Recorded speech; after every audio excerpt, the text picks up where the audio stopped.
मंडळी, ज्येष्ठ महिन्यातील पहिली एकादशी ही अपरा एकादशी म्हणून ओळखली जाते। यावेळी अपरा एकादशीला अनेक शुभयोग निर्माण होणार आहेत।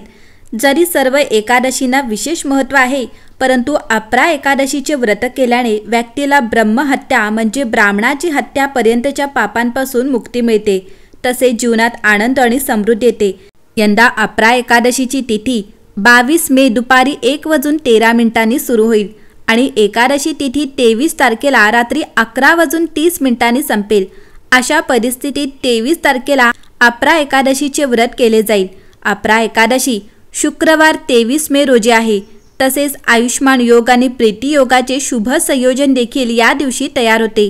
त्याचवेळी बुध देखील या दिवशी वृषभ राशीत जात आहे, त्यामुळे या दिवशी बुद्ध्याधिक राजयोग देखील तयार होत आहे।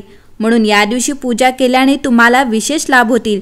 तसेच हा दिवस शुक्रवार असल्याने देवी लक्ष्मी आणि भगवान विष्णू यांची एकत्र पूजा केल्याने तुम्हाला दुहेरी लाभ होईल।